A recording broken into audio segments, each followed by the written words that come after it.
For those who don't know me, the world kind of knows me as Don Dinero. I'm a Latin hip-hop artist. I've been doing this shit for a long time. I was blessed probably like 15 years ago to run into Cuban Link, who at that moment we ran into in Miami, and he opened the doors for me, and I was able to, through him, I was able to meet the whole Pun and the whole Terror Squad situation before they were really taking it off. Pun already had that hit. Still not a player, and I was blessed to see a hip-hop movement and have Latinos actually, catapult themselves. The Beatnuts was popping, and they had that song with Pun, and I seen Latinos come in and have actually, to be honest with you, at that moment, I think it was 98, going in 99, we kind of had hip-hop in the chokehold. That was about to drop the Terror Squad album, and the first single was "What You Gonna Do When Pun Comes Knocking at Your Front Door."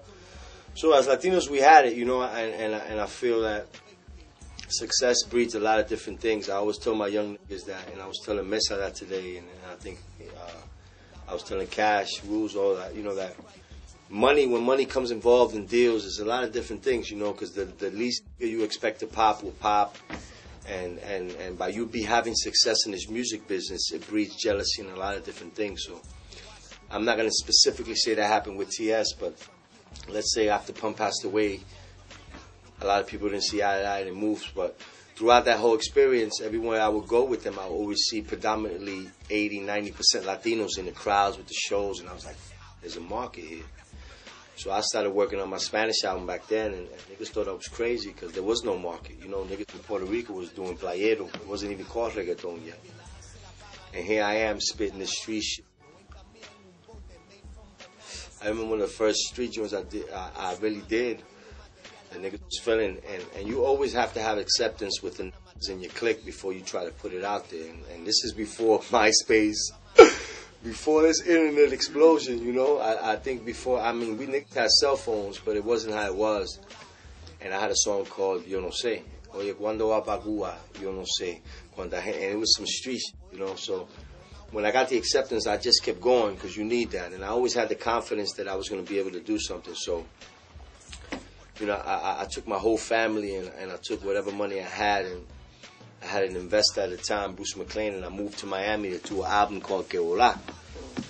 And, and at the time, niggas thought I was crazy because when you understand the business, you understand that you have to have a market in order to be successful. And there was no market. At the time, Latin radio stations, and the only thing they were playing was merengue, salsa, obviously.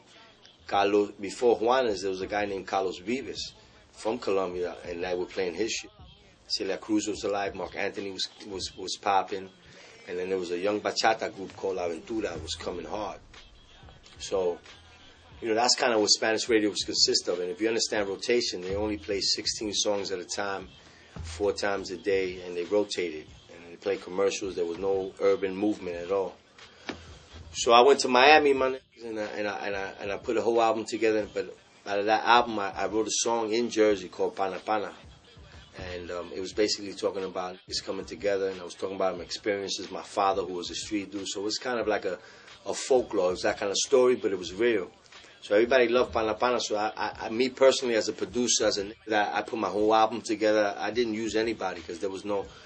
I told my brother, and I love my brother because of this, because that's the only piece of shit that really believed in me. And I was like, yo, this is a single.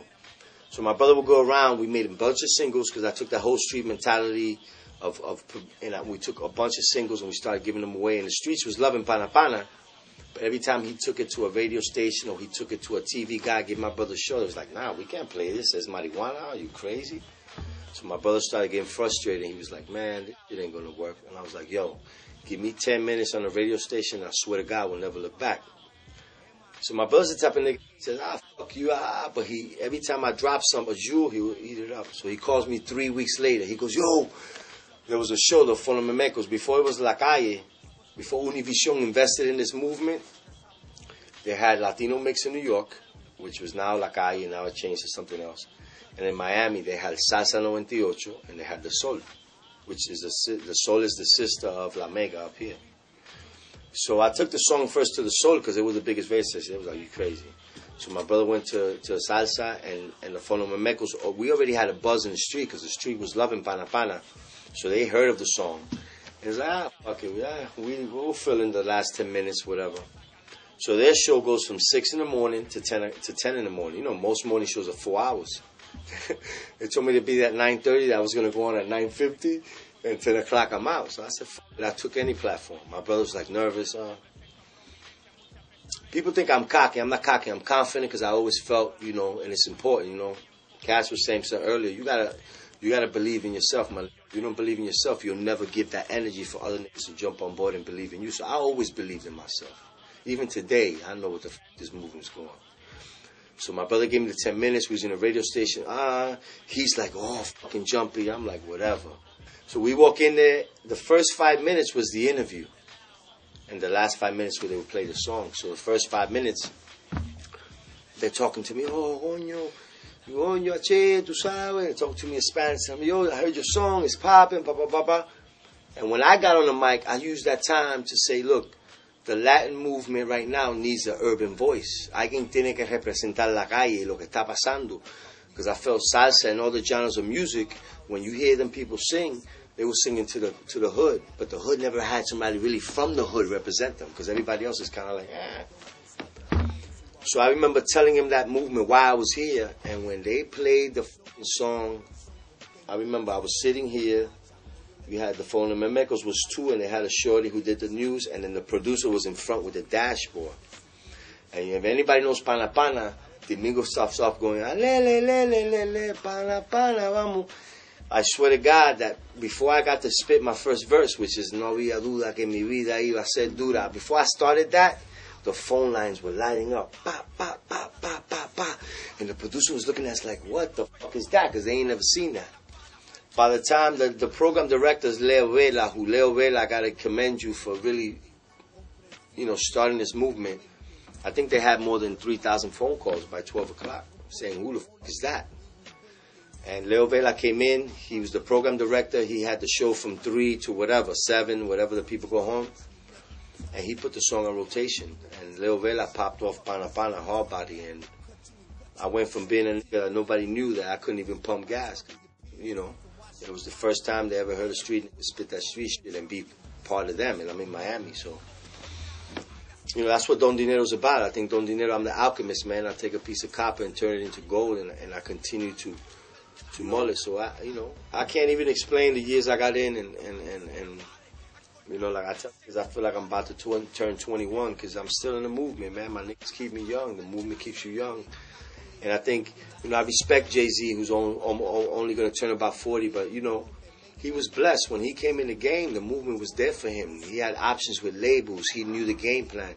We're not there yet. I think we're 20 years behind them because there was no business infrastructure set up.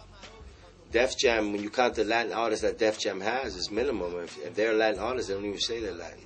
Interscope, all the major labels.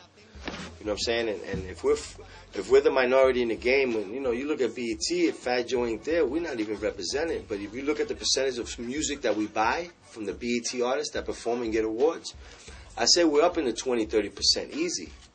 Kids can't go platinum if we don't buy their shit. You know what I'm saying? I know they target the white boys, and we target y'all too. La blanquita con culo. But if Latinos don't support, man, you're not going to take it. In the next 5 years, any corporation that don't support us is not going to grow. I'm not saying they're going to be successful, but they're not going to grow. So I think music is part of that. What we're trying to do is uplift our Latinos, you know. We want to make a difference. I have a saying, if you don't make history, they'll never know you're here. So my family, the seeds that come from me are my first focus in life, period. And I never give up on my dream as a rapper, whatever you want to call it.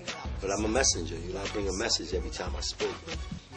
There's nothing easy in life. You're going to have obstacles. So I can't give them the easy. I can't tell niggas we're going to be rich tomorrow because I'll be lying.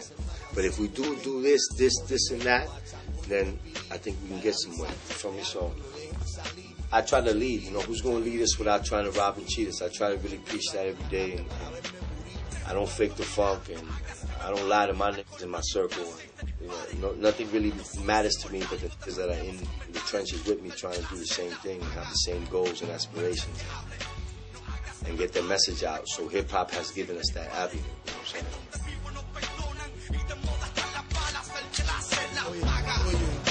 inocente. Esto lo hago por mi gente.